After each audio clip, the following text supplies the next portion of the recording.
¿Qué tal? Buen día. Hoy tenemos la última clase donde vamos a analizar el texto que nos había quedado de Sarfay y el material de Elizabeth Schelling, que algo habíamos comentado en la clase anterior cuando hablamos de ciudadanía y acceso a derechos. En la última parte habíamos hecho referencia... Celta.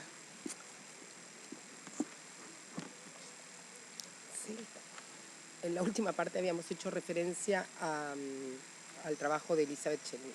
Un momento, esperen que la perra me está tirando la mesa abajo. Para.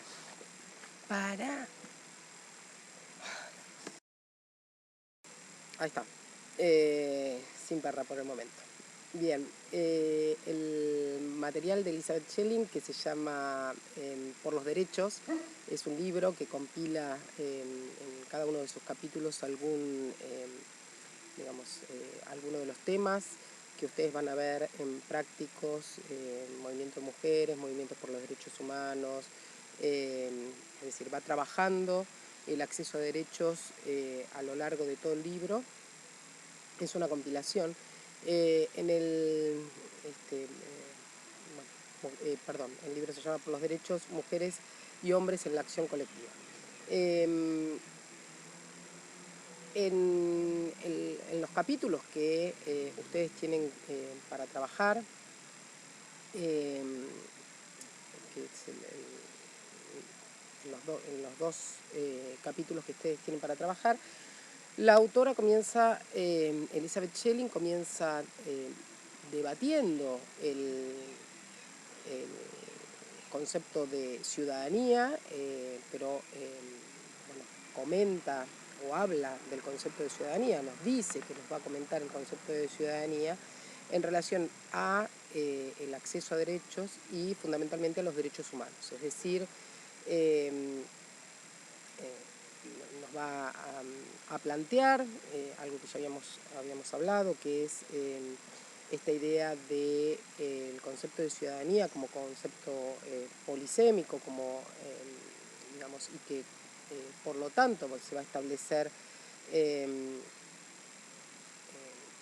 una relación entre ciudadanía y derechos humanos, considerando todos los sentidos y también los usos, tanto desde el análisis político como desde el análisis de los medios de comunicación, como de su uso dentro del sentido común, y va a tratar de ir deconstruyendo el derrotero de la relación entre estos dos conceptos, ¿no? Va a decir que el concepto de ciudadanía ha tenido una amplia discusión, el concepto de derechos, fundamentalmente de derechos humanos, va a tener una amplia discusión a partir de, en el discurso democrático, ¿no? Y que esto lo podemos ir relacionando, lo podemos ir viendo a partir de la Declaración Universal de los Derechos Humanos que se firma en 1948, y las discusiones que van a aparecer en los posteriores pactos, los posteriores tratados que firman los diferentes estados, las diferentes naciones, ¿no? Las convenciones internacionales, donde se van a ir incluyendo diferentes derechos que nosotros vimos la clase pasada, que cómo comienzan a partir del siglo XX, comienza a trabajarse a partir de esto que conocemos, que llamamos como derechos de tercera y cuarta generación. Como nosotros comentamos como ya les había puesto en el artículo de Ciudadanía y Acceso a Derechos, y como comentamos la clase pasada, es recién a partir de los aportes de la teoría social que se va a poner el acento en cuáles son las condiciones objetivas y cuáles son las condiciones subjetivas que habilitan el acceso a derechos, y que habilitan a ser miembros plenos de una comunidad, ¿no? Lo que nos va a plantear Elizabeth Schelling es que, dentro de este aporte es fundamental, bueno, cuáles son los debates alrededor de, digamos,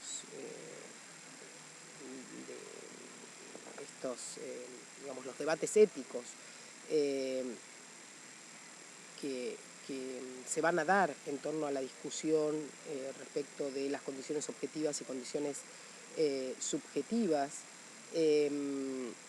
Y aquí es donde ella retoma algo que yo les había comentado, que es bueno, los conceptos de Hannah Arendt, es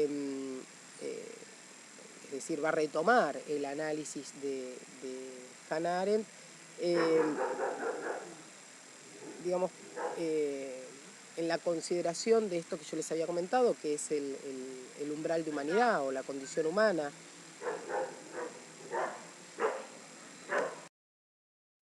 Les decía que va a tener en consideración entonces esto que nos plantea Arendt y que nosotros habíamos explicado respecto de lo que era el umbral de humanidad, es decir, este concepto de pluralidad, de inscripción por nacimiento dentro de una comunidad que implica salir de esta serie de la naturaleza y que tienen que estar dadas ciertas condiciones, ciertas condiciones básicas que habiliten la supervivencia y el reclamo de los derechos. Entonces es así que Schelling, retomando, digamos, esto retomando en la exposición, en los conceptos de Arendt, va a tomar en consideración para definir digamos, estas cualidades que hacen una persona o que hacen a alguien miembro pleno de una comunidad, va a tomar en cuenta tanto lo que serían los atributos tangibles como lo que ella llama atributos intangibles, es decir, los aspectos tangibles y los intangibles. Dentro de los tangibles, esto que les decía, que estuvieran cubiertas determinadas necesidades, como por ejemplo la alimentación, la salud, y dentro de los intangibles, bueno, la dignidad, o sea, la consideración dentro de lo que es la dignidad humana, la libertad, la igualdad, una inscripción en una cultura, o sea, los que derivan de esta inscripción dentro de una comunidad, ¿no? Y entonces, bueno, Schelling lo que nos va a decir es que, bueno, que estos atributos son digamos, las condiciones que tenemos que tener en cuenta al momento de considerar qué es lo que merece ser defendido, qué es lo que merece ser protegido. Acá yo me traje una cita, les leo una cita del libro, dice: estos acuerdos, siempre parciales y cuestionados, no son externos.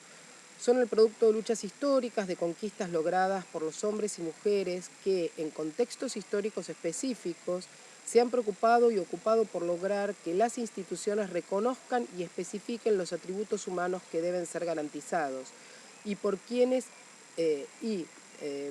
han luchado por ampliar el acceso a estos atributos a más y más categorías de seres humanos previamente discriminados y excluidos en función de su género, raza, edad, etnicidad, educación, etc.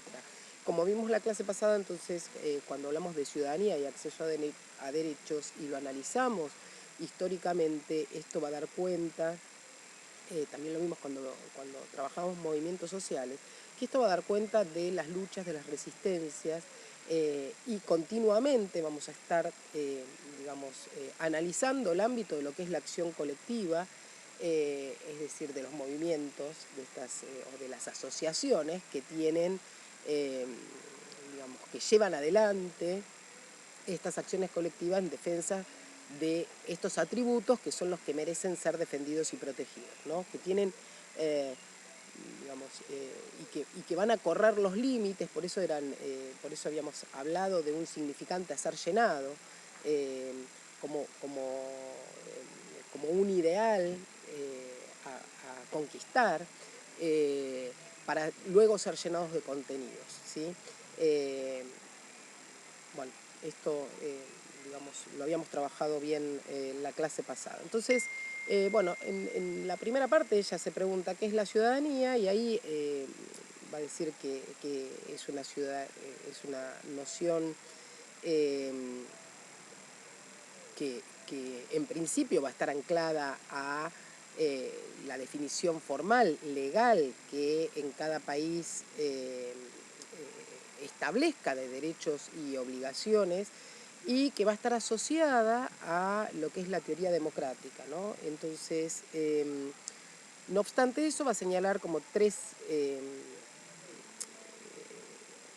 ejes, tres aspectos, tres dimensiones de debate.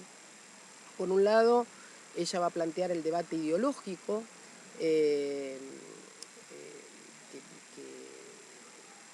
que es la dimensión donde se discute la naturaleza de los sujetos que serán considerados, eh, digamos, ciudadanos. Después va a hablar de un segundo eje o segunda dimensión, que es el debate teórico, donde el eje ya no va a pasar por discutir qué sujetos son considerados ciudadanos, sino que lo que se va a discutir es el contenido de los derechos. Y por último, ella habla de ese tercer eje o esa tercera dimensión, que es el ámbito de lo político, el debate político, que en ese ámbito lo que se va a discutir son las responsabilidades y el compromiso eh, en esa relación en esa relación entre ciudadanía y Estado. Es decir, que acá también se va a discutir el aspecto de lo que hemos comentado, la diferencia con el civismo, ¿no? O sea, el civismo en tanto esas responsabilidades, eh, obligaciones, pero también responsabilidades, es decir, obligaciones en el sentido más de tipo coercitivo, que está relacionado con lo legal, que se le atribuye al ciudadano, pero las responsabilidades que tiene más que ver con, digamos, con un aspecto moral y que abarca una amplia gama de acciones y de virtudes y de atributos que son considerados como necesarios dentro de esta discusión política para en esta relación entre ciudadanía y Estado, ¿no? Entonces, Yelin lo que nos va a decir es que, bueno, que el tema de estos, el tema de derechos humanos y ciudadanía es propio de la modernidad y, bueno, como ya comentamos también que va a ser propio de la burguesía frente al poder de las monarquías, y que después vamos a ver cómo se extiende, o ya vimos cómo se extiende en la clase pasada, eh, a estas luchas políticas e ideológicas concretas que van a atravesar otros sectores sociales, ¿no? Entonces, para explicar este recorrido de la variación, de lo que es la variación histórica de acceso a los derechos, va a retomar el análisis que nosotros ya vimos la clase anterior, así que lo voy a comentar muy por arriba, que es el análisis de Marshall, que,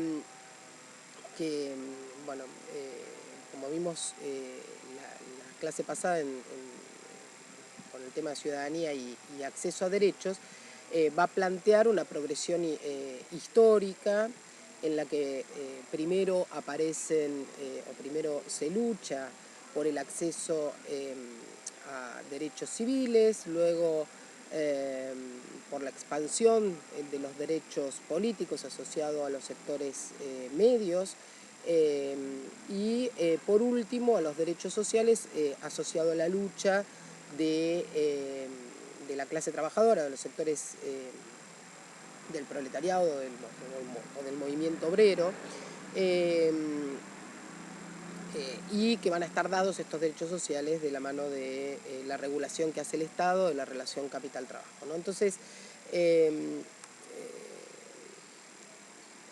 digamos, nosotros ya trabajamos este análisis de Marshall, ya vimos en la clase pasada cuáles eran las críticas que se le había hecho desde América Latina a el análisis de Marshall y su aplicación a digamos, los estudios históricos del acceso a derecho en América Latina. Yo les había comentado, digamos, el desarrollo que hace Inés González Bombal y cómo comenta que en América Latina se accede a los derechos sociales sin haber constituido una ciudadanía civil y política plena. Y bueno, también habíamos comentado, digamos, los aportes que había tomado Bustelo, Minujín y Nun respecto a que si bien Marshall no podía aplicarse, digamos, de manera crítica a los análisis de América Latina, sí se consideraba que había sido importante el aporte donde él señala la tensión que hay entre igualdad formal y desigualdad económica propia del modo de producción capitalista, ¿no? Entonces, bueno, lean lo que está trabajando la autora acá en este texto en particular. Nosotros, bueno, ya lo trabajamos, pero ustedes miren además, o sea, esto que estoy comentando yo y estos teóricos o estos videos no reemplazan la lectura de la bibliografía, así que lean la discusión que establece la autora ahí. Digamos, yo acá les traje una cita de la autora.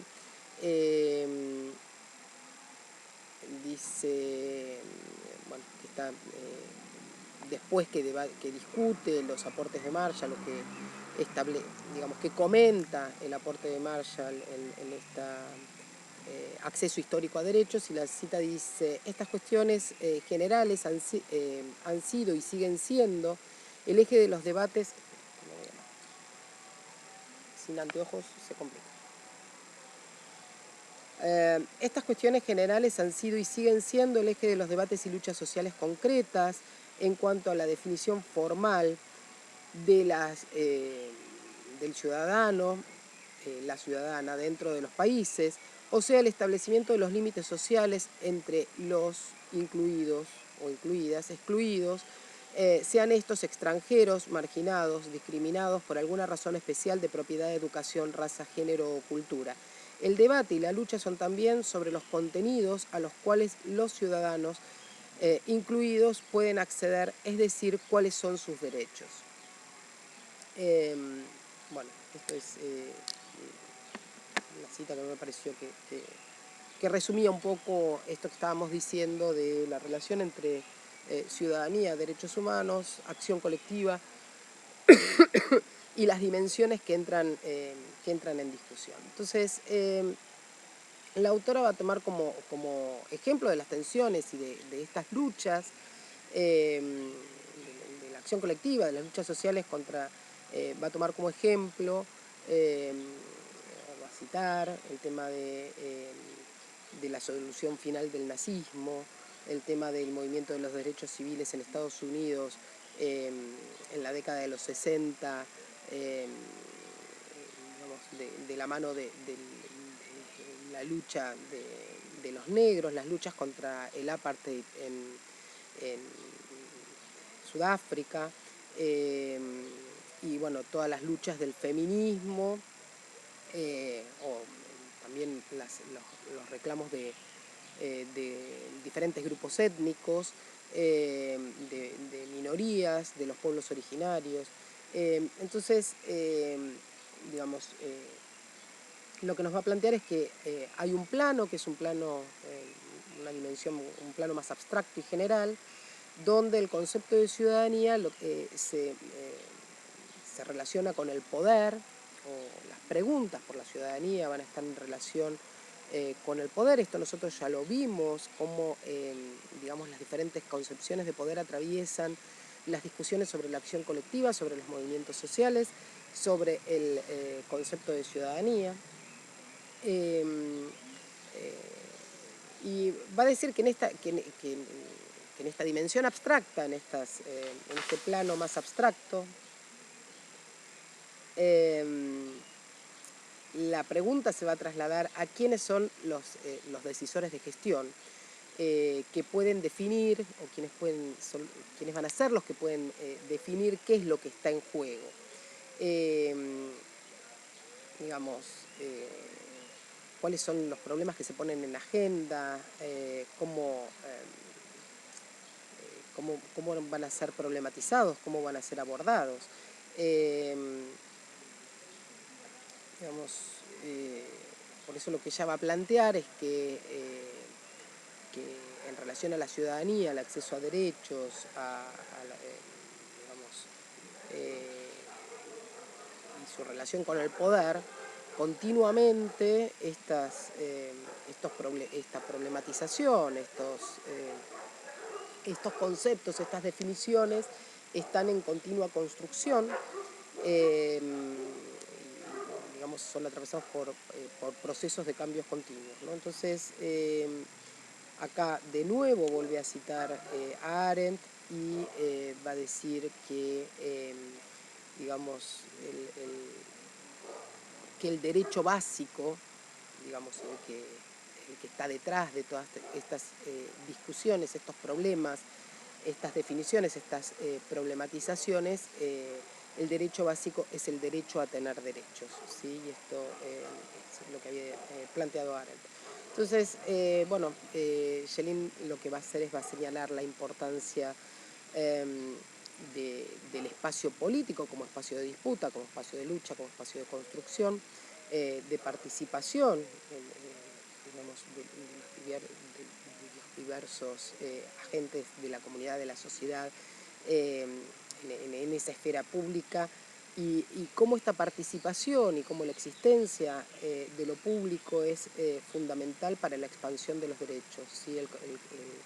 La participación en la esfera pública, que es lo que para Arendt era lo propio de la acción política, como condición humana. Entonces, va a decir que, bueno, que esta participación en la esfera pública es fundamental para la expansión de los derechos y, por lo tanto, es por un lado un derecho y por el otro lado un deber la participación en esa esfera de lo público para la ampliación de derechos. Entonces, digamos, acá, bueno, algún día, ya les dije, algún día vamos a hacer un seminario sobre la condición humana, que es un libro maravilloso, pero digamos acá se nota muchísimo la influencia del pensamiento de Arendt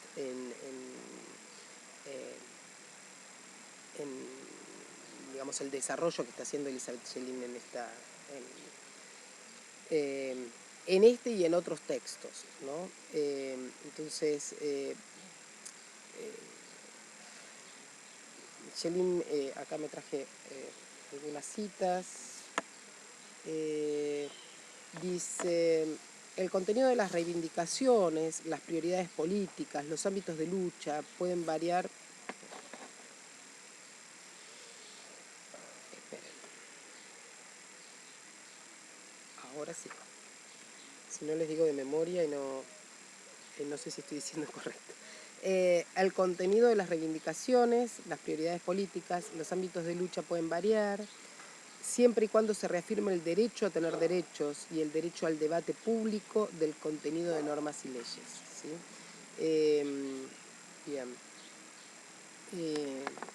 Bueno, además de esto, Schelling va a retomar la discusión respecto a de las responsabilidades y deberes de los ciudadanos, esto que les decía, ¿no? El tema de la distancia que hay entre lo que es las obligaciones, los deberes, como desde lo que es el imperativo coercitivo, desde lo que es considerado, eh, digamos, que está más presente en el derecho positivo, que está más presente en las leyes, ¿no? Y por el otro lado, el tema de las responsabilidades, que ya les había comentado, que tienen que ver con aspectos más amplios, ¿no? Como, digamos, como esta noción de participación, esta noción de compromiso, de solidaridad, de compromiso cívico, ¿no? Que es asumida por los diferentes agentes y que es puesta en escena en el espacio público y, digamos, cada una con sus respectos, con sus aspectos, digamos, simbólicos, con sus aspectos éticos, con sus dimensiones éticas.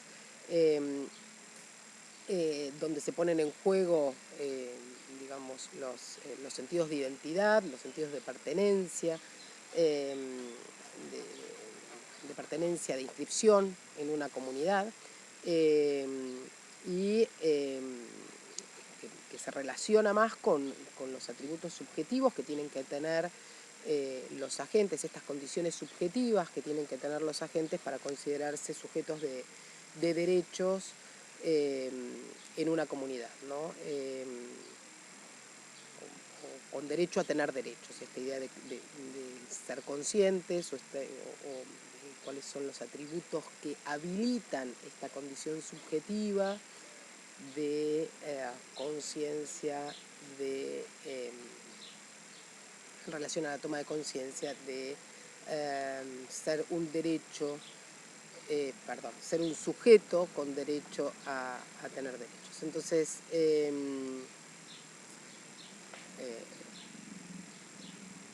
lo que está haciendo acá es retomar esa discusión que habíamos planteado, que es la discusión entre el concepto de ciudadanía, que está más asociado a, o estaría más asociado a esta cuestión más desde lo legal, desde lo positivo, desde las obligaciones, y el civismo, que está más asociado a estas condiciones subjetivas de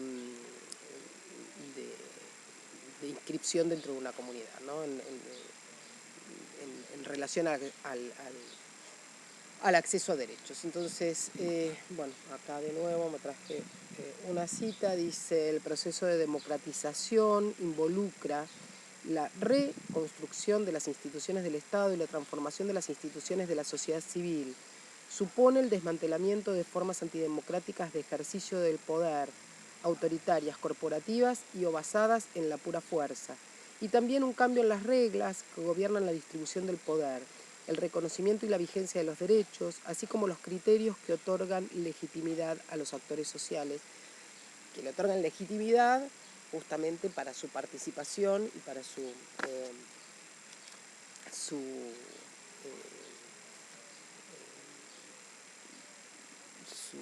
escenificación, sus luchas dentro de ese espacio público, ¿no?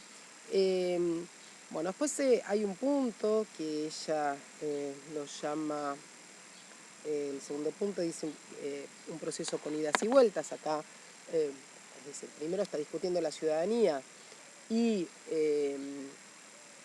digamos, como concepto polisémico, cómo se relaciona con los derechos humanos, cuáles son los ejes que lo atraviesan desde lo teórico, lo ideológico y lo político, las relaciones entre las condiciones objetivas y subjetivas, los atributos tangibles e intangibles, y después nos va a hablar de esto que nosotros trabajamos como las tensiones, ¿no? Entonces dice, es un proceso con idas y vueltas, digamos,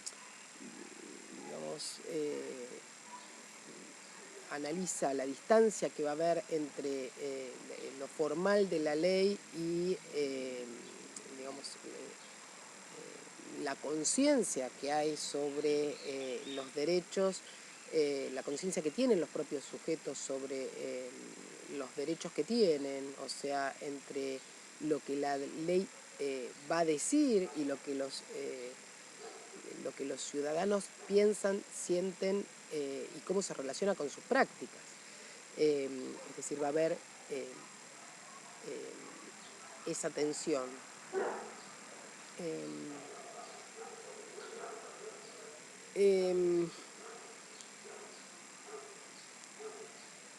Para Schelling, el no ejercicio de los derechos hace que se naturalicen las desigualdades, es decir, el no poner esa acción que tiene que ver con lo político, por eso yo les decía que tiene una gran influencia del pensamiento de Arendt, porque para Arendt justamente la condición humana es la acción política, es decir, es esta lucha, esta puesta en el espacio de lo público, del debate de los temas que deben ser puestos en agenda. Bueno, en esa sintonía, Schelling sostiene que el no ejercicio de los derechos que ya están digamos, formalmente regulados, formalmente legitimados, hace que se naturalicen las diferencias, ¿sí? Las desigualdades sociales. Entonces dice esto, digamos, esto es lo que lleva a que se plantee la pregunta por cómo se reconstruye, cómo se construye la ciudadanía desde abajo, en relación a la toma de conciencia, en relación a el ir adquiriendo estas habilidades, estos atributos que permiten, estas condiciones subjetivas que permiten la lucha por la ampliación de derechos, ¿no? Y entonces, bueno, se pregunta por la construcción de la ciudadanía desde abajo, eh, en esta relación con la ampliación de derechos, en relación con la conciencia, en relación con las prácticas, en relación con lo que es la condición de ciudadano, ¿no? Entonces, bueno, acá también me traje una cita que dice: ¿en qué espacios o ámbitos se ejercen efectivamente nuestros derechos ciudadanos? ¿En cuáles relaciones sociales? ¿Frente a qué instituciones? ¿En relación con qué demandas e intereses? Los escenarios de la acción pública y del reclamo y la lucha por derechos son múltiples y se ubican en diferentes escalas o niveles. Correlativamente, en la sociedad hay una pluralidad de órdenes normativos que operan al mismo tiempo. Hay, por ejemplo, tribunales internacionales que juzgan los crímenes de lesa humanidad, o códigos internacionales que procuran reglamentar el comercio mundial, y hay también normas y leyes propias de cada país o de cada provincia establecidas en sus constituciones y otros instrumentos normativos.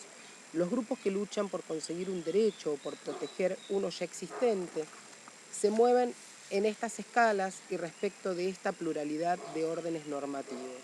El contenido de las reivindicaciones, las prioridades políticas, los ámbitos de lucha pueden variar, siempre y cuando se reafirme el derecho a tener derechos y el derecho al debate público del contenido de las normas y de las leyes. Tanto la ciudadanía como los derechos están siempre en proceso de construcción y cambio. Que era esto lo que les estaba comentando. Bueno, estos últimos tiempos hemos tenido ejemplos, ¿no?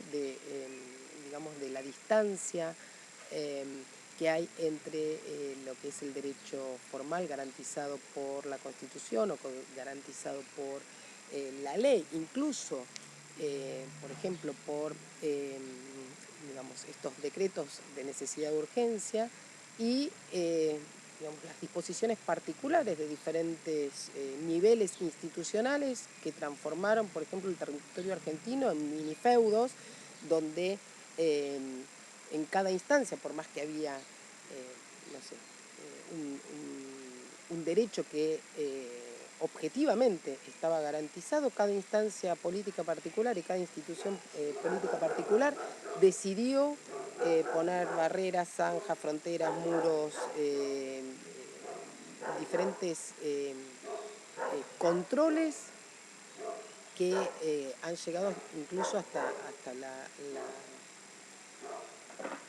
el absurdo de que argentinos no puedan entrar a vivir, digamos, que estén hace meses aislados sin poder acceder a su propia provincia, con la excusa de unas reglas que no, digamos, que no existen, o sea, que no existen en el territorio nacional, ¿no? Como es el caso de los formoseños, que creo que hay alrededor de 7.000 que no pueden entrar a su territorio. Bueno, ¿cómo se defiende esto en el espacio público? Es decir, ahí hay una distancia entre el derecho que está garantizado por la Constitución, está garantizado por los decretos de necesidad de urgencia, digamos, por los decretos de la pandemia, está garantizado por las leyes nacionales, provinciales, por los diferentes órdenes, está garantizado por los tratados internacionales, por la adhesión de Argentina a los tratados internacionales, y sin embargo encuentra esa barrera, ¿no? Digamos, en una de las instancias políticas en este retroceso cuasi feudal. Bueno, hay una tercera dimensión, que analiza un tercer título que ella señala, que es, de nuevo, cuando habla de tensiones y dilemas. Como vimos la clase pasada, digamos, este acceso a derechos, la consolidación de los derechos, la consolidación de los derechos humanos y su relación con la ciudadanía van a estar atravesados siempre por tensiones, ¿no? Por luchas. Schelin también va a señalar estas tensiones y estas luchas y va a decir que algunas son constitutivas, y esto ya lo veíamos con esta discusión de Marshall, que algunas son constitutivas del proceso de acceso a derecho y que por lo tanto no pueden ser resueltas de manera abstracta, sino digamos, sino que para solucionar la tensión o para analizar la tensión hay que tener en consideración los casos concretos. Dice, en primer lugar, dice Schelin, somos sujetos de derecho en relación con una colectividad o una comunidad política a la que pertenecemos, ¿sí? Es esa inscripción comunitaria. Dice, en esa colectividad, es esa colectividad la que teóricamente garantiza los derechos.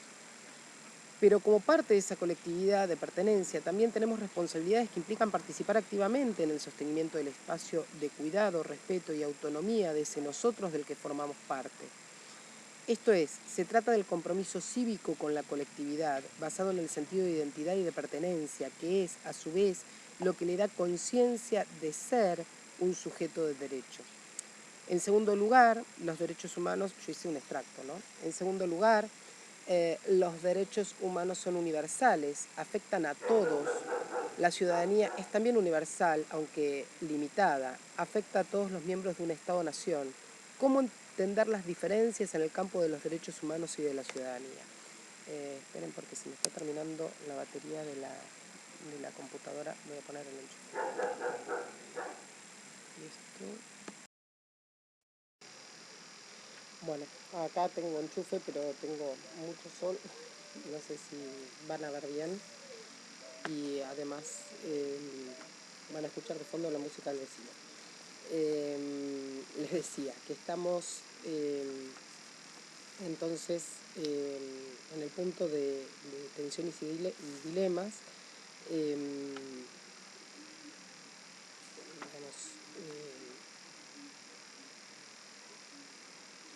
acá Schelin nos dice que, bueno, esto que ya habíamos comentado, que la lucha por los derechos está llena de, el acceso a derechos está atravesado por tensiones, que las tensiones son constitutivas del proceso. Les había leído la cita que ella, que rescaté de ella, donde dice, somos sujetos de derecho en relación con una colectividad, es decir, con esa inscripción comunitaria, con una comunidad política a la que pertenecemos.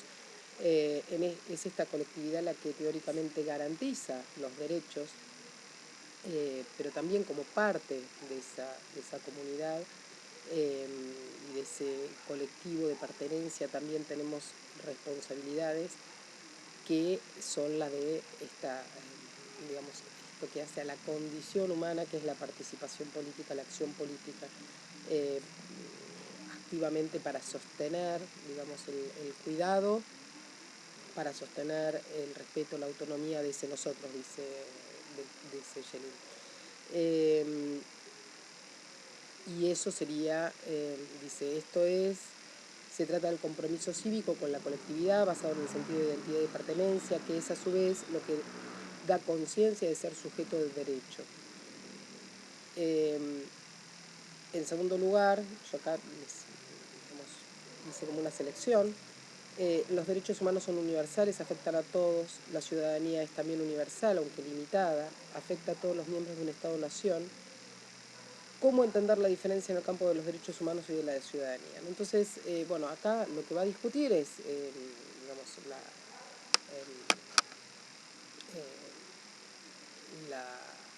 la concepción más abstracta de derechos humanos que está basada en derecho universal, que es natural, que se considera natural, que, que lo que va a reafirmar es que todos los seres humanos somos iguales por naturaleza. Eh, No obstante, dice Schelin, estamos atravesados por, en tanto humanos, estamos atravesados por lo social, por lo histórico, somos seres, en tanto seres humanos, no solamente, digamos, se tendría que considerar este aspecto más abstracto, que es la igualdad, en tanto seres humanos, sino que además somos sociales, somos históricos, somos miembros de una sociedad, de una comunidad, de un grupo social que, eh, por lo tanto, estamos atravesados, eh, eh,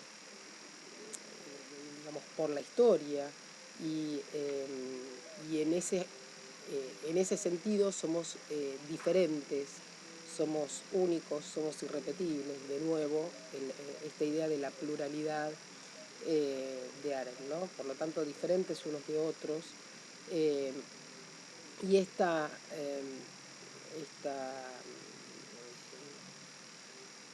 tensión entre igualdad y diferencia está continuamente en tensión.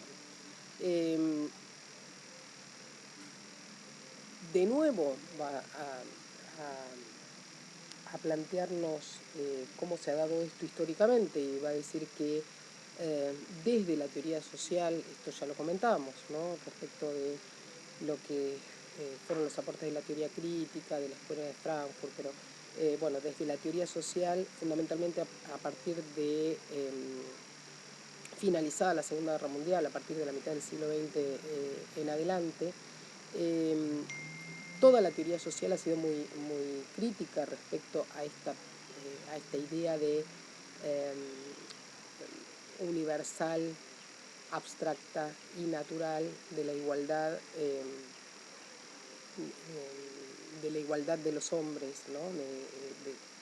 Ha sido crítica respecto de la perspectiva universal de derechos. ¿Por qué? Porque lo que se pone en discusión es que cuando se consideró la igualdad de los derechos, se consideró, digamos, en la declaración esta primera declaración de los derechos del hombre y del ciudadano, ya vimos, pero ¿qué era lo que se tenía en cuenta? El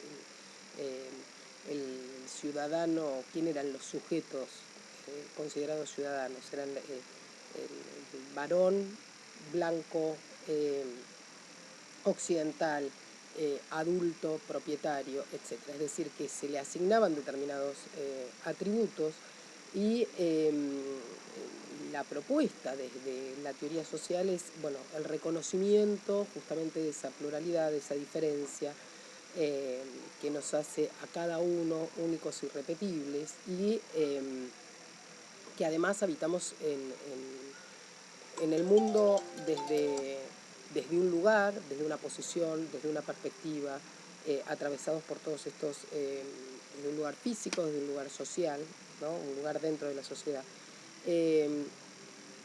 Desde el, y es desde ese lugar donde hay una visión del mundo, desde donde incorporamos el mundo, desde donde tenemos una representación, una cosmovisión, y esa representación del mundo no es universal.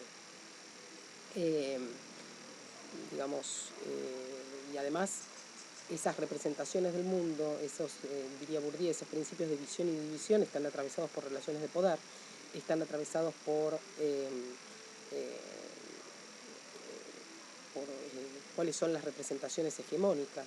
O sea, acuérdense que vimos en sociología que Bourdieu decía para cambiar el mundo hay que cambiar las formas de representación, es decir, los principios de visión y de división del mundo, ¿no? Entonces dice, bueno, van a estar atravesadas por estas representaciones hegemónicas que estas representaciones hegemónicas son las que generalmente están a cargo de la formulación de las leyes, de lo que es lo más abstracto, de lo legal, del derecho positivo, de la definición de cuáles son los sujetos de derecho, de las reglas, y entonces le otorgan a una experiencia particular, que es la experiencia particular de quienes encarnan esa representación hegemónica, le otorgan el carácter de universal. Entonces,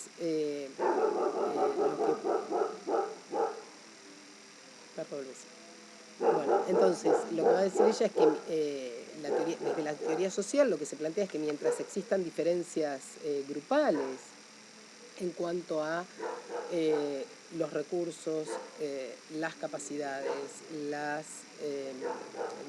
digamos, los procesos de socialización, los valores, etcétera, es decir,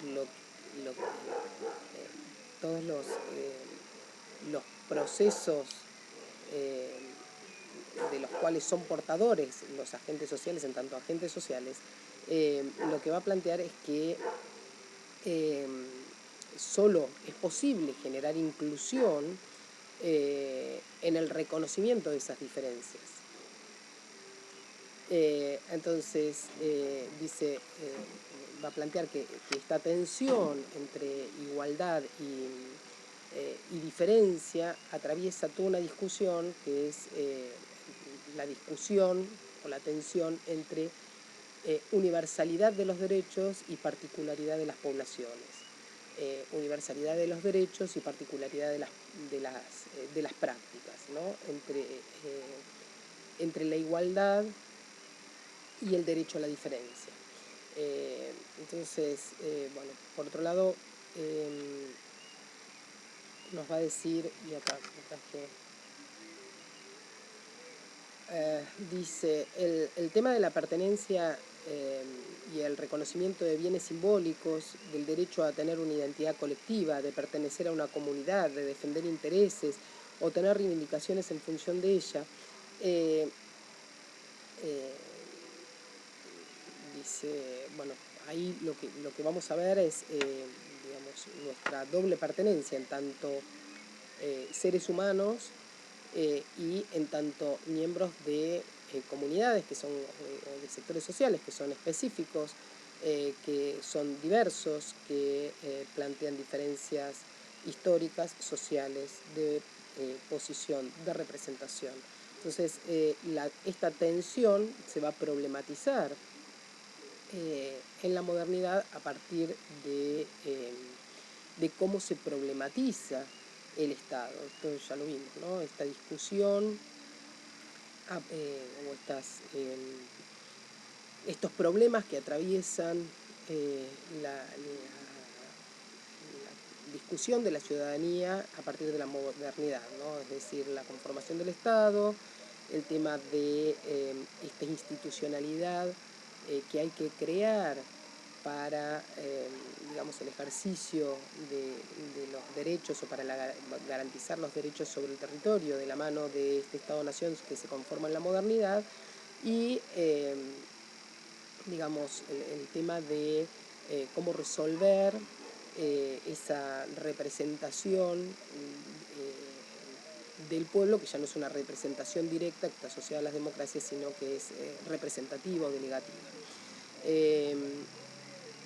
Entonces, digamos,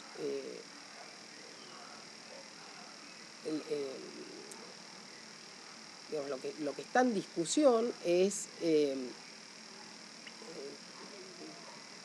digamos, lo que se problematiza es cómo a partir de ese estado, de esa conformación del Estado-Nación que nosotros vimos, que es, digamos, la concentración de diferentes recursos administrativos, económicos, simbólicos, de diferentes capitales concentrados en esa conformación del Estado-Nación, cómo desde esa comunidad hegemónica, esa comunidad política que es hegemónica como el Estado-Nación, se han sometido, se han violentado, se han ignorado, se han borrado las diferencias étnicas, las diferencias culturales de otras comunidades que quedan sometidas, subsumidas dentro de ese Estado-Nación. Eso lo vimos, lo trabajamos en sociología, lo volvimos a discutir en la primera unidad, acá en esta materia, en problemas sociales, y entonces, bueno, lo que está planteando es cómo acá entra en discusión el pluralismo cultural, los derechos culturales, pero también los derechos económicos, los derechos políticos, en tanto derechos de grupos, en tanto derechos de clases, en tanto derechos de comunidades, de colectivos, es decir, los derechos a mantener sus costumbres, sus tradiciones, sus estilos de vida, su lengua, frente a esa concentración de recursos del Estado-Nación, ¿no? De ese Estado-Nación o de esa comunidad política en la que están inmersos. Entonces, dice, pensar una agenda de derechos étnicos, derechos de minorías o de grupos sociales específicos implica una profunda revisión de la noción original de derechos humanos, concebidos desde un principio de manera abstracta y privilegiando la universalidad y los sujetos individuales por fuera de cualquier pertenencia colectiva. El planteo de los derechos de los pueblos indígenas y de las minorías, por ejemplo, supone colocar en primer plano que el concepto de derechos humanos solo adquiere sentido en circunstancias culturales específicas.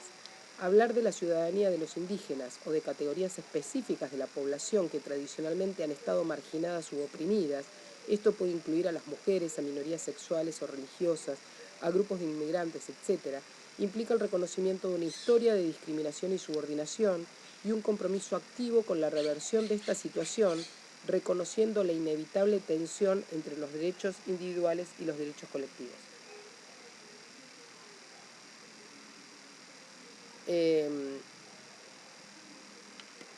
Y en esta tensión va a plantear, digamos, otra tensión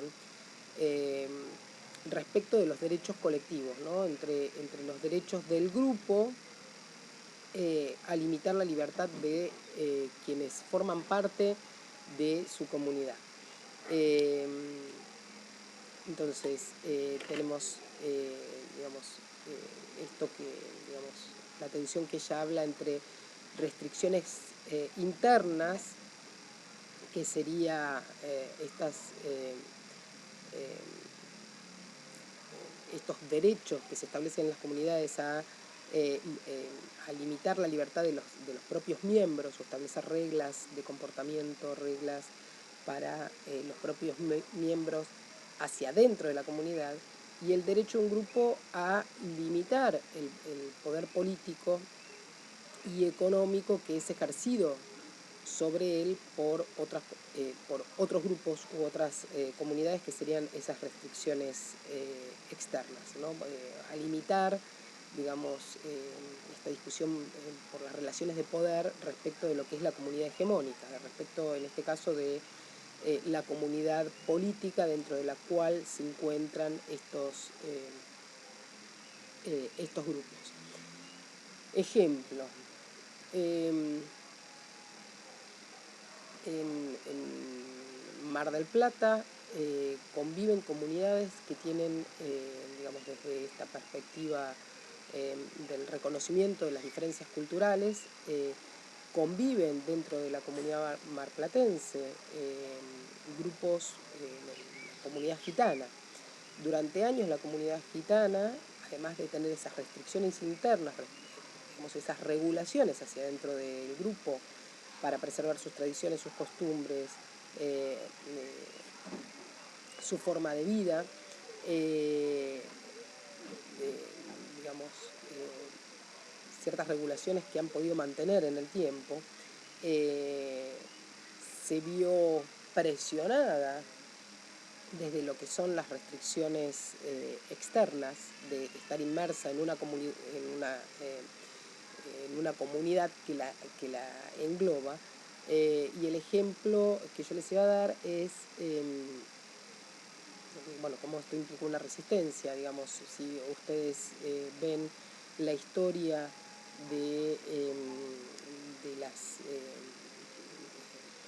de la localización de las comunidades gitanas sobre la calle Jara. Yo recuerdo cuando venía a Mar del Plata de chica que digamos, sobre esa calle tenían sus tiendas, sus carpas, que tenía que ver con su forma de vida. Hasta que, creo que fue en el año 70, bueno, el gobierno militar, en la dictadura militar, el intendente les obliga a desmantelar las carpas, Rosac era el intendente en ese momento, y a construir casas. Y entonces tenemos esas, digamos, eso sería una restricción externa y una imposición desde la comunidad en la cual están inmersos, que intentaba modificar o modifica su forma de vida. Ya no pueden vivir en carpas porque se consideran que son insalubres y entonces los obligan a vivir en casas. Ahora, si ustedes pasan por Jara y miran hacia adentro de las casas son casi como carpas de ladrillo, porque no tienen separaciones, no tienen divisiones, no tienen mobiliario. O sea, hacia adentro intentan mantener sus costumbres, sus tradiciones. Bueno, ahí tenemos un ejemplo acá en Mar del Plata de lo que serían las restricciones internas y las externas, ¿no? Digamos, esas restricciones externas no entran, dice Yelin, necesariamente en conflicto con las libertades individuales, porque digamos, lo que se argumenta o lo que se fundamenta es que la justicia entre grupos exige que los miembros de los grupos de las diferentes comunidades se les conceda derechos diferentes, ¿no? Entonces, en este sentido es que Yelin va a plantear la existencia de derechos diferenciados o la contemplación de lo que es una ciudadanía diferenciada en función de la pertenencia a un grupo, sin que ello choque con la idea de estos derechos individuales universales. Bien, ahí terminamos, creo que de comentar Yelin. Para un segundo. Y ahora, no sé si me quedó muy larga esta clase, no veo. Ahora nos había quedado por comentar el artículo de Serfay sobre acción asociativa y ciudadanía, así que vamos a hacer un punteo también de Serfay, del texto de Daniel Serfay.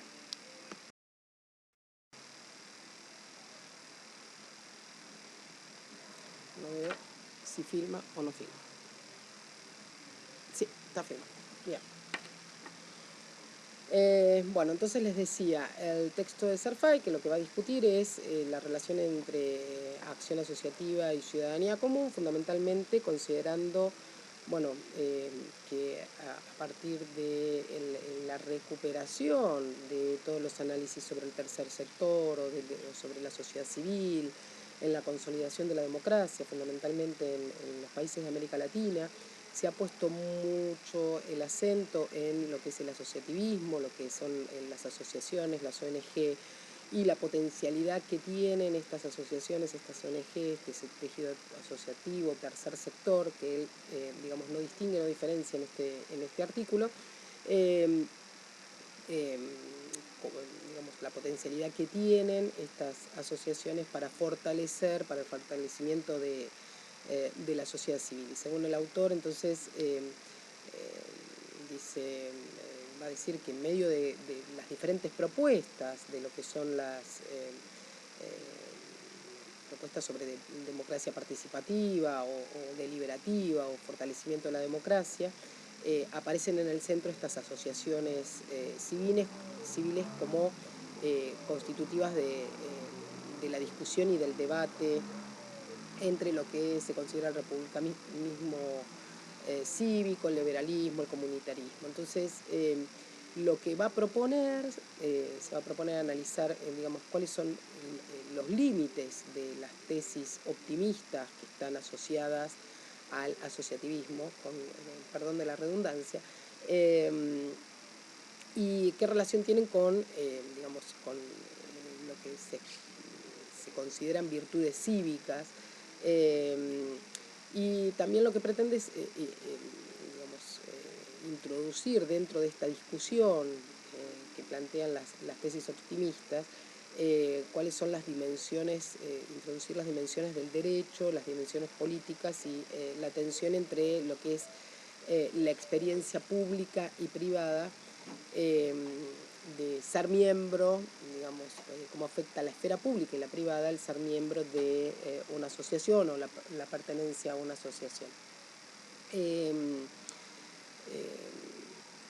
Va a aclarar que digamos, si bien este es el objetivo de su trabajo, esto lo va a problematizar de esta manera, que igualmente considera que las asociaciones son actores ineludibles de la sociedad civil y digamos, que cada vez más están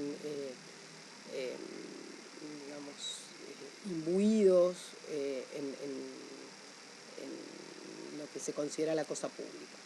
Entonces, bueno, lo que va a plantear son 6 argumentos, que discuten las tesis optimistas, ¿no? y va a plantear sus críticas en esta relación entre asociacionismo y ejercicio de la ciudadanía común, organización de la sociedad civil y constitución del bien público dentro de lo que es la consolidación de la democracia. Primero va a partir de nuevo, vieron que yo les había dicho, Marshall es como un referente para criticarlo, para citarlo, para tomar cosas, pero es un referente para retomar su análisis, es un referente de cualquier trabajo que discuta ciudadanía. Entonces, bueno, acá que se discute ciudadanía, también, digamos, Serfay va a retomar la postura de Marshall, en este caso desde una perspectiva crítica, porque entiende... Esperen que me llegó el matecito. Gracias. Gracias. Porque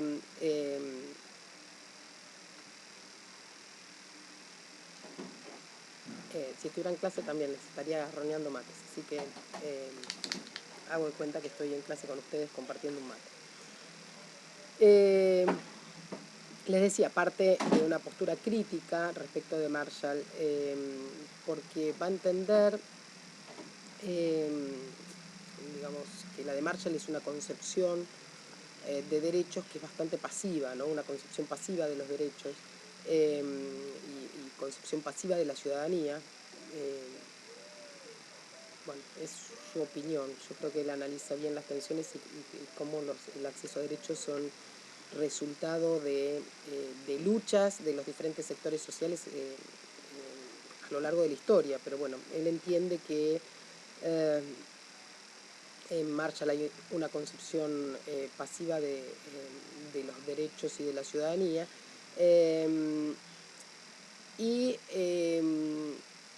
Lo que va a plantear es que el análisis de la ciudadanía lo que necesita es una observación, una descripción desde adentro de las asociaciones, desde los contextos de participación, de la experiencia y de las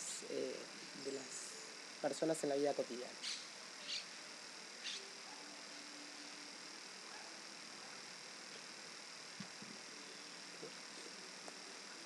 Bueno,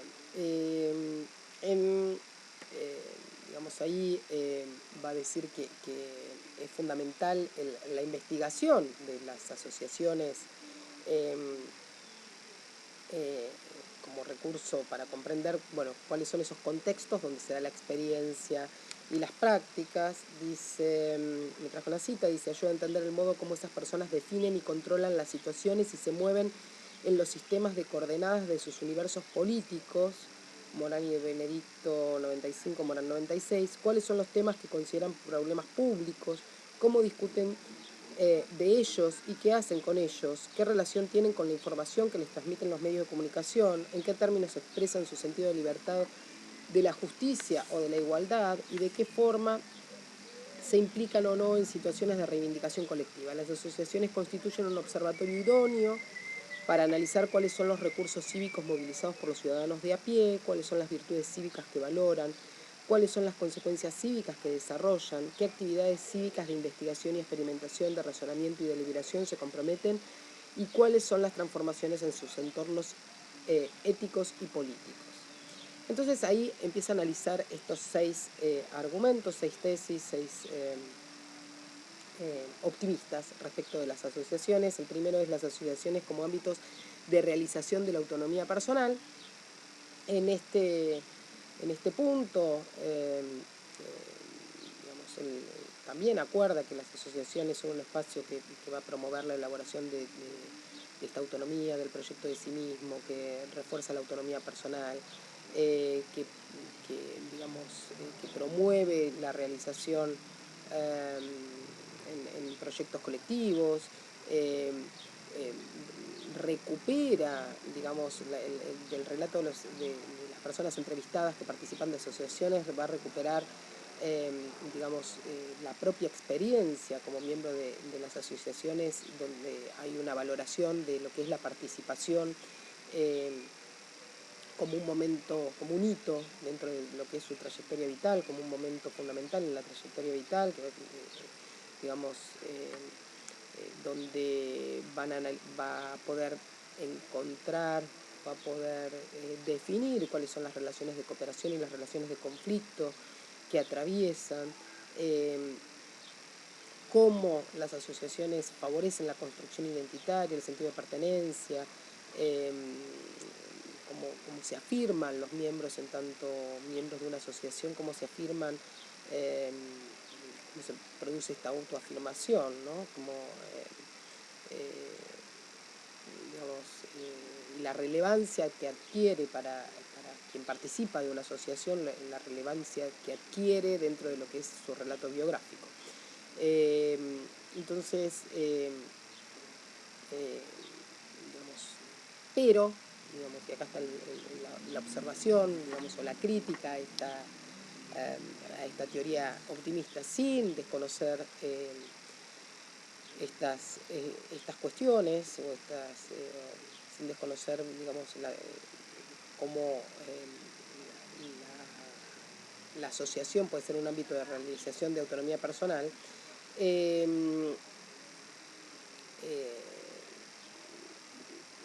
Lo que va a plantear es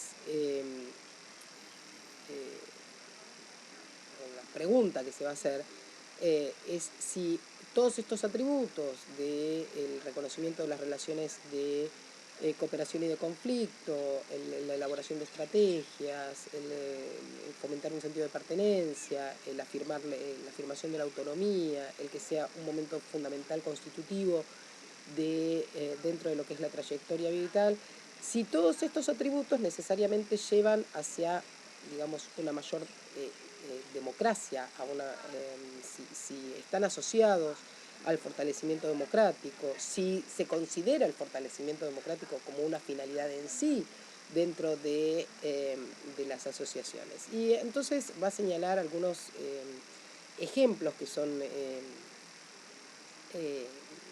digamos, que van en contra de ese optimismo, que es, por ejemplo, bueno, la comunidad del Ku Klux Klan como asociación, ¿no? Como comunidad fraternal, digamos, y acaba de decir, bueno, todos estos atributos pueden fomentar la participación democrática, o puede ser usado, o puede tener como fines los fines democráticos, pero también pueden ir totalmente en contra o tener objetivos incompatibles con lo que son los el interés general y los objetivos de la democracia. El segundo argumento sería el del, el del asociacionismo, perdón, esperen que están gritando acá. Ahí sí. Bien. El segundo argumento es el del asociacionismo como microespacios. El punto se llama microespacios de reciprocidad, de sociabilidad y de solidaridad. En este punto, el autor va a hacer menos hincapié en lo que es el desarrollo de la autonomía personal y va a poner el acento en lo que son los vínculos de reciprocidad, cómo se establecen esos vínculos de reciprocidad, de sociabilidad, y cómo se conforma la solidaridad asociativa, ¿no? Entonces, bueno, cita a Charles Horton Cooley y habla, va a plantear, digamos, una especie de sociabilidad primaria que se puede desarrollar en esas redes, en esas asociaciones, como redes de reconocimiento y de interconocimiento, de interrelación, y como un espacio, un círculo de participación, donde, digamos, se produce una sociabilidad alterna a lo que es la vida pública, ¿no? Entonces, dice bueno, que implica una sociabilidad que establece una ruptura con lo que serían los vínculos primarios. Bueno, y al interior va a describir diferentes modos de sociabilidad, diferentes niveles de compromiso.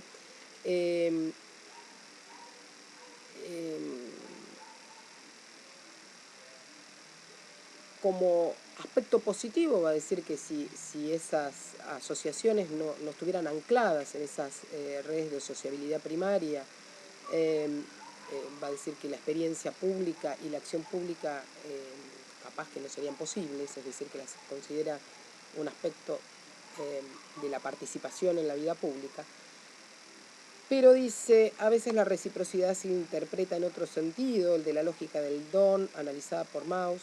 Ustedes deben haber visto la lógica del don de Marcel Mauss en antropología, según la cual entre los que dan y los que reciben, perdón, tiempo, energía, consideración y cariño, y a veces dinero, bienes y servicios, se traman vínculos. En los lugares de proximidad, ese toma y daca, regido por la triple regla de dar, devolver y recibir, genera una red de donaciones entrecruzadas entre personas agradecidas, acreedoras y deudoras entre sí. La lógica del don, que la vimos también cuando analizamos el artículo de Gabriel Kessler, la lógica del don genera relaciones de reciprocidad y solidaridad y también de confianza y reconocimiento entre miembros que acaban sintiéndose vinculados al mismo bien común. Respecto de la lógica del don, el autor lo que va a plantear es que esta lógica va más allá del ámbito, digamos, circunscripto a lo comunitario o a lo asociativo, y va a plantear que se puede dar también a nivel de una sociedad de extraños, ¿no? Digamos, como don imparcial, como don unilateral, sin esperar nada a cambio, ¿no? Y que esto está en el centro de los autores que consideran que, digamos, que dentro de la comunidad grande del Estado-Nación, digamos, y esta es la idea de fraternidad que aparece en la Revolución Francesa, se considera que hay como una deuda fundadora respecto de la colectividad, digamos, él dice, bueno, León Burgos sitúa en Francia en los inicios de la solidaridad republicana. También lo vemos esto en los trabajos de Dubet, ¿no? El tema de cuando él habla eh, de, del quiebre de solidaridad cuando se considera la fatiga fiscal, ¿no? Es decir, el tema del aportante, del aporte de los impuestos para la asistencia del otro desconocido que aparece, digamos, como hartazgo fiscal en las sociedades, en la actualidad, en las sociedades capitalistas, cuando se discute, ¿no? Sobre hacia dónde va la financiación de esos impuestos. Bueno, también, digamos, en esos análisis está esta idea digamos, de esa primera conformación del don o de la lógica del don que va más allá de la espera de la retribución inmediata y que se asocia con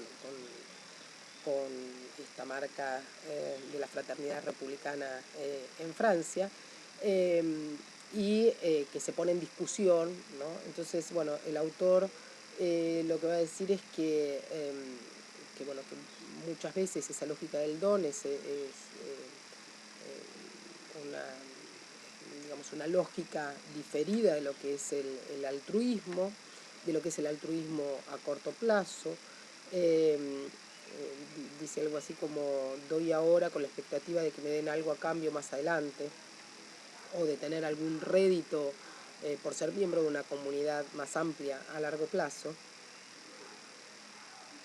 y que eso es lo que genera esa eh, solidaridad universal entre vivos. Por ejemplo, en lo que es los sistemas de previsión social, digamos, estarían atravesados por esta lógica, ¿no? Aporto ahora para sostener, digamos, como trabajador a los jubilados actuales con la expectativa de que cuando yo sea jubilado recibir el aporte. Bueno, eso es una lógica donde hay un altruismo diferido, o esta idea del altruismo diferido que se puede dar entre extraños.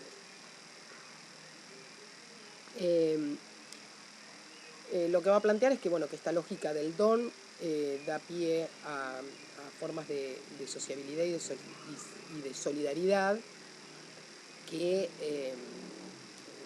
que va más allá de esa sociabilidad primaria y que va más allá de los grupos primarios, digamos, por lo tanto es común a la vida pública. Dice algo así como, ahora yo me traje acá una cita, dice, la acción asociativa no se refiere solo a problemas de ámbito personal y no se despliega solo en un cara a cara respecto dentro de pequeños colectivos.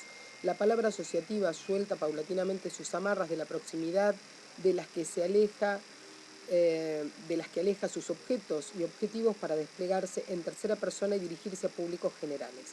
Los procesos de movilización, participación y representación en asociaciones cívicas permiten que abunden los vínculos entre ciudadanos corrientes sin presunción de estatus social, cultural o religioso.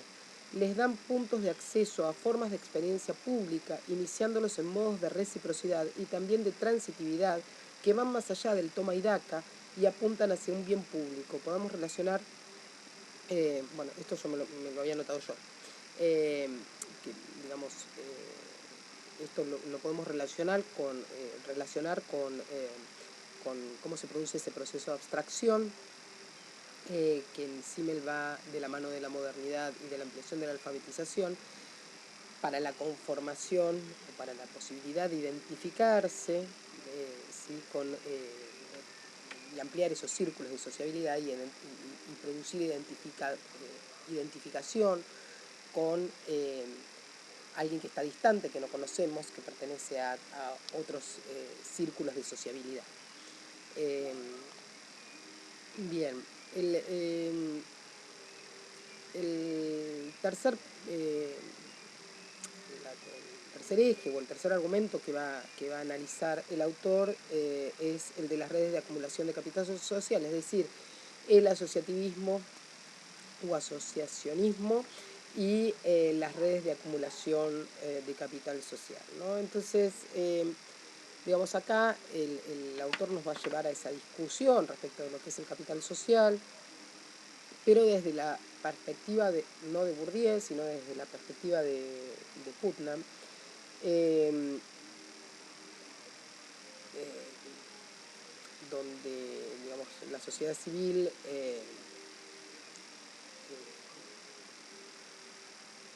digamos, donde Putnam nos dice que tiene planteos sobre la sociedad civil, donde se interpreta el desinterés por las asociaciones como síntoma de deterioro del civismo republicano, ¿no? Digamos, que promueve lo que es el individualismo consumista. Entonces, bueno, acá, digamos, en este argumento, el capital social va a ser entendido como un recurso más, como un capital más, eh, eh, similar al capital económico, informacional, político, cultural. Por eso digo, no es la misma definición de capital social o no está tomado de la misma manera, porque en realidad cuando Bourdieu está analizando, acá por capital social eran esos recursos, en tanto redes de relaciones que pueden ser movilizadas para el propio beneficio en Bourdieu. Y digamos, lo propio de las asociaciones, además del capital social, sería un capital militante, que analiza Bourdieu en otros términos, ¿sí? Y que, bueno, tiene, digamos, son recursos que son analizados como planteaba Gramsci, ¿no? Como ese proceso molecular que atraviesa generaciones, ¿no? Es decir, que se produce una acumulación de participaciones en diferentes generaciones. Es decir, que para analizar ese capital militante hay que analizar trayectoria. No solamente la fotografía de las redes de relaciones sociales que uno tiene. Pero bueno, vuelvo entonces a cómo lo trabaja acá el autor desde Putnam, ¿no? Entonces dice, bueno, sería un capital como el capital económico, informacional, político, cultural, y que por lo tanto, como todo capital, es algo que se adquiere, que se invierte, que se acumula, que se reproduce. Bueno, va a poner el acento al analizar este capital en los vínculos horizontales de reciprocidad. Y va a considerar digamos, que la reproducción de este capital favorece el compromiso cívico y la conectividad social, es decir, el tejido asociativo, el tejido social, considerándolo directamente como algo que es inherente al bien público. Acá yo me traje una cita de Serpay. Dice, sin embargo, no resulta muy evidente que la confianza cívica generalizada, el consentimiento de la ley, las costumbres de cooperación, la capacidad para tolerar estilos de vida diferentes y poner entre paréntesis los intereses particulares para compartir beneficios con los demás y escuchar respetuosamente sus puntos de vista, sean puros efectos del capital social. Obviamente que no. Estos elementos presuponen la existencia de un Estado de Derecho y como contrapunto el despliegue de públicos cívicos y políticos, sin la garantía de que las leyes, los derechos y las sanciones son idénticas para todos, sin la referencia a una cultura pública encarnada en instituciones públicas y sin el reconocimiento de que los ciudadanos pueden aspirar colectivamente a bienes públicos, la noción de capital social pierde todo sentido cívico y político. Bueno, esto es parte de la crítica que hace, digamos, los marcos, los paréntesis que le pone Serpay a este argumento desde la perspectiva optimista, ¿no? De las asociaciones. Un cuarto punto serían las asociaciones como mediaciones de la sociedad civil. Este argumento le parece más interesante, ¿no?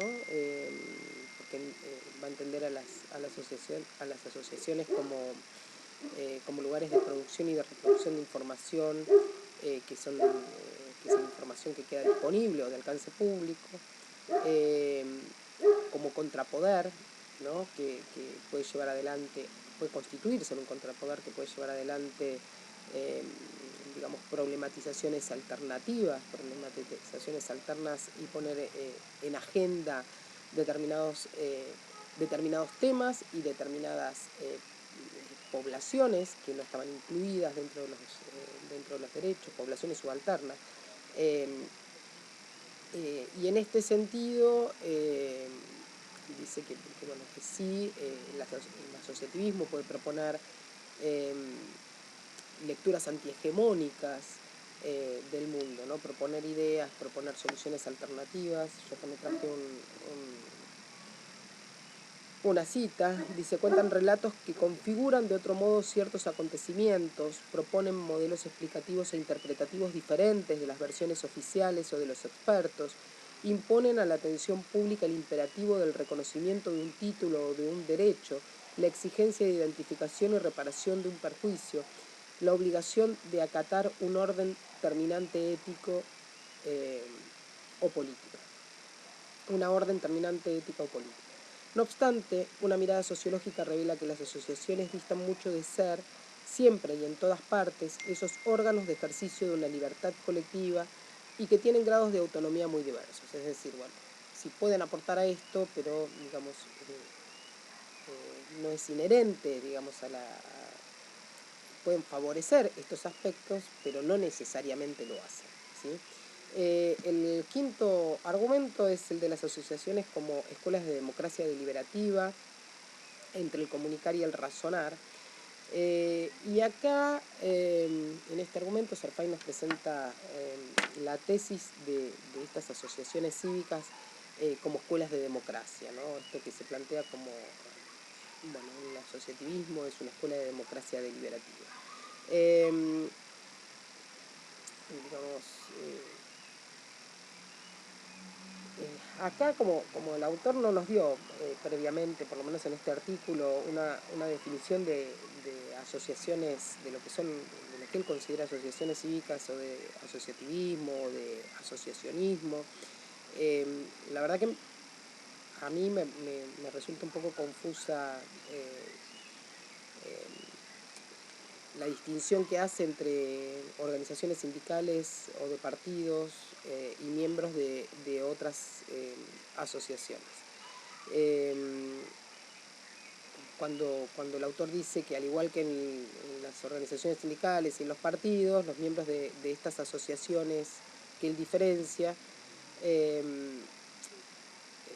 descubren digamos, los rudimentos de una actividad política, o los atributos de una actividad política, que, por ejemplo, el saber presentarse, el saber hablar, el saber debatir, o el ejercitar debatir, el convencer, el manipular, el negociar. Dice: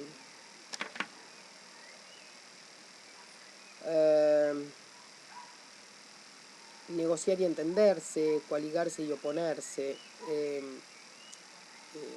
y al mismo tiempo adquirir un sentido crítico, ¿no? La verdad que la distinción que hace entre estas asociaciones sindicales, políticas y otro tipo de asociaciones, al no estar, al no tener una definición desde qué perspectiva de asociacionismo trabaja, me resulta, a mí me resulta confuso. Acá les traje una cita, de nuevo aparece Hannah Arendt. Vamos a tener que hacer un seminario sobre Hannah Arendt. Dice: Arendt sostenía la tesis según la cual el sentido de la imparcialidad pasa por esta ampliación de pensamiento que atraviesa configuraciones de puntos de vista. Intenta examinar sus pormenores, detecta sus puntos fuertes y sus puntos débiles y opta por una postura que permanece en tensión con las demás. Estas confrontaciones suelen realizarse a través de lo que Rawls y Ricoeur han denominado consenso por intersección. Sin embargo, aunque excluyan por principio el recurso a la violencia, sí pueden incluir relaciones de fuerza y establecer compromisos que fijan de modo provisional los intereses y las prerrogativas de unos y otros. Suele ser imposible discernir la parte que corresponde a la negociación de la que pertenece al diálogo. Esto sí está claro, ¿no?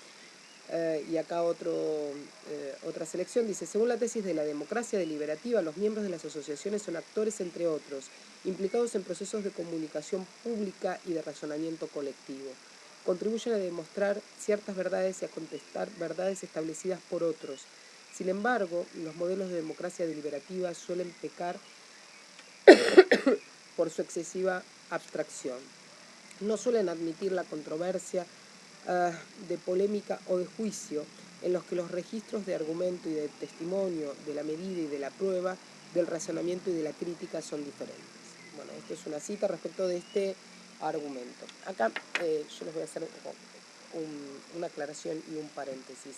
Yo les he comentado que en determinados momentos en investigaciones sobre lo que es sociología urbana, sobre gestión urbana y sobre asociativismo en Mar del Plata, uno de los autores que me permitía analizar digamos, qué tipo de capital estaba en juego. Yo he trabajado con asociaciones vecinales, sociedades de fomento, juntas vecinales, fue esta teoría, creo que se los comenté en sociología, la teoría relacional de Bourdieu, es decir, el poder identificar el campo, el tipo de capital específico que está en juego, es decir, cómo se delimita ese mercado, que yo definí como mercado de lo barrial, pero bueno, cuál es ese capital específico que está en juego, que también va a estar atravesado por el campo político, obviamente, por el campo económico, pero porque cada campo tiene su relativa autonomía, pero que tiene intereses propios, y definir ahí los agentes que están en juego me parece que posibilita analizar las asociaciones, digamos, sin, sin caer en esa visión totalmente optimista, ni caer sin esperar del asociativismo el fortalecimiento de la democracia directamente, pero sin caer en una perspectiva eh, totalmente negativa, porque sí conforman parte de lo que es el tejido asociativo y de los soportes que nosotros vemos en sociología, sí son parte de los soportes que en determinado momento se vuelven soportes institucionales que permiten esa relativa autonomía, aunque no necesariamente favorezcan la democracia, no sé si se entiende. Bueno, cuando nos veamos, si les interesa lo discutimos. Por último, el sexto punto que va a analizar son las asociaciones como lugares de formación para el civismo, virtudes y competencias. Se llama lugares, lo llama así, ¿no? Lugares de formación para el civismo, y sería entre estas virtudes y competencias. Y acá lo que va a decir el autor es que se supone que las asociaciones forman, habilitan o brindan atributos, forman competencias cívicas, que inculcan estas virtudes cívicas, digamos, donde uno puede desarrollar estos atributos del civismo. Pero el autor dice que, así como con las anteriores tesis, va a depender del grado de pluralismo y de apertura de las organizaciones, ¿no? Entonces, dice que muchas veces dentro de este argumento lo que se plantea es la cualidad de empoderamiento que puede producir estas asociaciones entre los desfavorecidos o los subalternos, ¿no? Rescatando, bueno, tratando de poner en escena sus prácticas, sus costumbres, sus conocimientos, promoviendo la adquisición de atributos tangibles, intangibles o de recursos materiales y simbólicos que son los necesarios para para expresar, para la lucha de sus derechos en la vida pública, para expresar sus intereses en el ámbito de lo público. Y en este aspecto, bueno, el autor va a sostener que bueno, de nuevo hay que hacer distinciones, establecer matices, establecer diferencias, eh, frente al optimismo, ¿no?, sobre si realmente se desarrollan estas competencias y virtudes cívicas, ¿no? Entonces, bueno, acá les traje,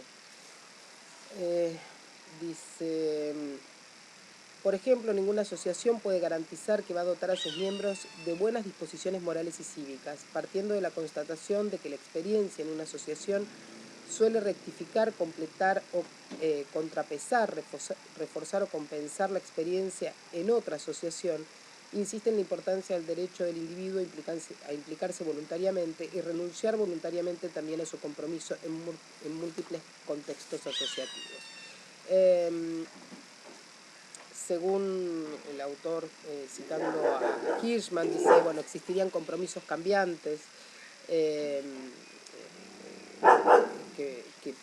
que habilitarían o estarían más predispuestos a habilitar estas experiencias de pluralismo. Ese es el perro de mi vecino, la perra. Bien. Y acá, digamos, para terminar, el autor va a sostener, como planteó al principio, que la mayoría de las asociaciones no tienen, digamos, una finalidad democrática explícita, implícita en sí, y que a veces pueden ir a contramano de los principios de lo que es la pluralidad, la libertad, la igualdad, la legalidad, ¿no? Y pudiendo ir incluso en contra de la vida democrática. Entonces, bueno, detrás de fondo el coro de gritos de mis nietos. Y bueno, acá les traje, para terminar, les traje unas citas del autor. Dice: una reflexión sobre la ciudadanía asociativa tiene sentido siempre y cuando se inscriba en una concepción de la experiencia democrática y republicana. Debe resistirse a la ilusión de la asociación como sujeto político en sí y para sí. Las asociaciones están insertas en redes de la sociedad civil y no se constituyen en cuerpos autónomos, unos marcos jurídicos que las trascienden y se refieren a las medidas consagradas por los poderes públicos, sirven de normas a sus acciones. No debe limitarse a sus objetivos directivos, sino que debe estudiar las consecuencias prácticas que produce a lo largo de redes y sobre públicos más dispersos en el espacio y el tiempo. Las asociaciones son cruces de caminos, pivotes o repetidores en redes de experiencia y de acción pública. Contribuyen a producir definiciones en la red pública que no les pertenecen en absoluto. Sin embargo, si se insertan en un justo equilibrio de pesos y contrapesos, sometidas a la regulación y al control del derecho, las asociaciones pueden contribuir al ideal de autogobierno, de régimen democrático. Constituyen una de las piezas necesarias junto a la Constitución, las instituciones estatales, las reglas administrativas, los partidos, los sindicatos, para una distribución equitativa del poder, de tomar decisiones colectivamente y para una participación de los ciudadanos en la vida pública más allá del sufragio electoral. Bueno, acá, de nuevo, no totalmente optimista, pero sí, digamos, como elementos necesarios. Y de nuevo esta distinción que hace entre partidos, sindicatos, asociaciones, ¿no?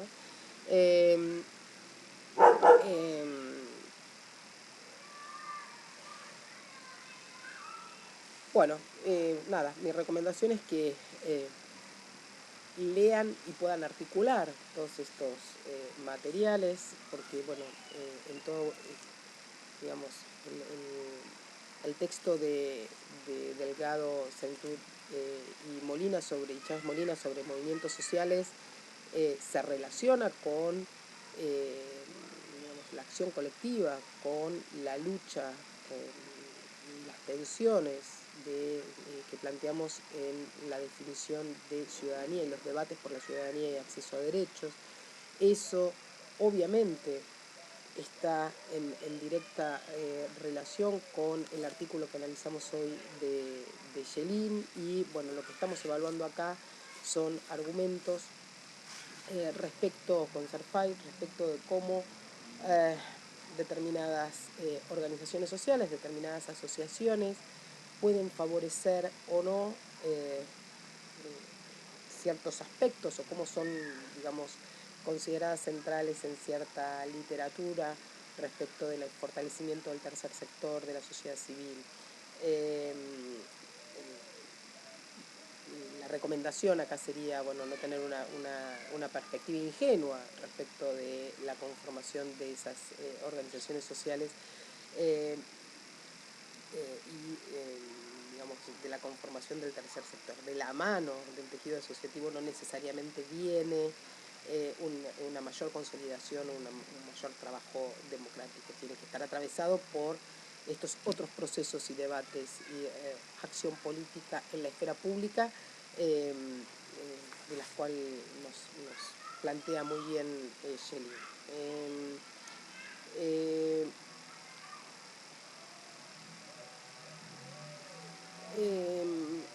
Acá,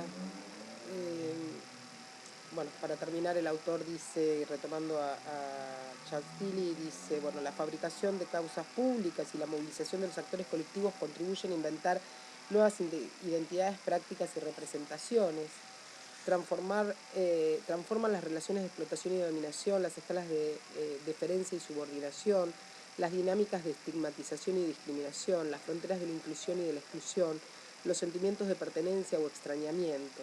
Las culturas públicas moldean la experiencia privada y las acciones colectivas las transforman. Y viceversa, los objetivos del bien público suelen tener anclajes en la experiencia privada. Jasper ha mostrado cómo la mayoría de las actuaciones asociativas inician a raíz de choques morales. Podríamos sumar los choques afectivos, porque tenemos apego a un barrio, estéticos, por la belleza de un paisaje, políticos, en contra del menosprecio de los políticos. El sentimiento de injusticia y de indignación está en el origen de la mayoría de los compromisos. Y acá, en esta última selección, es donde cerramos la vuelta y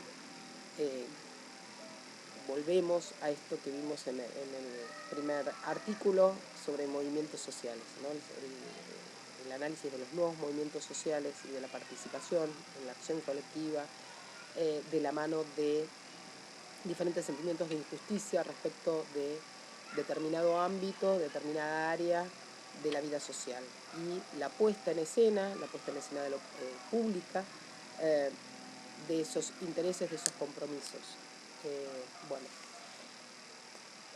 terminamos los teóricos, terminamos este ciclo de Latinoamericana desde el Arca. No nos hemos podido cruzar por los pasillos, no sé si les expliqué porque usé en sociología desde el Arca, y acá Latinoamericana desde el Arca, un poco jugando con,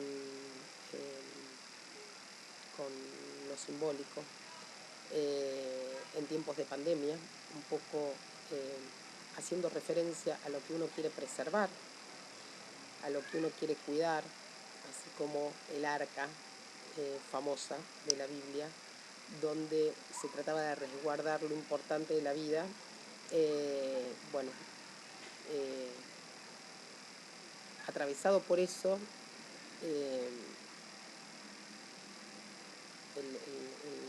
la idea del arca es también tratar de resguardar lo importante de este proceso de enseñanza-aprendizaje, donde nos faltó el encuentro, o el encuentro estuvo mediado por estas filmaciones, pero donde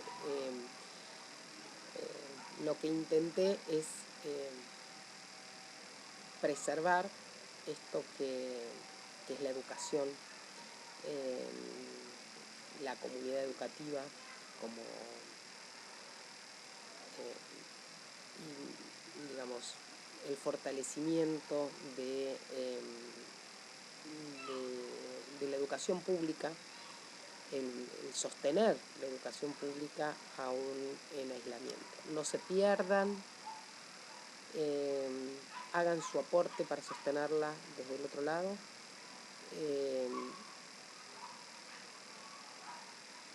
Ejerzan esos derechos,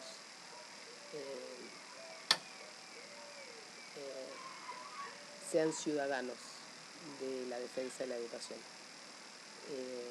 Bueno, espero que en algún momento nos reencontremos por los pasillos de la facultad y podamos compartir un mate. Mientras tanto, como siempre, mi abrazo a la distancia.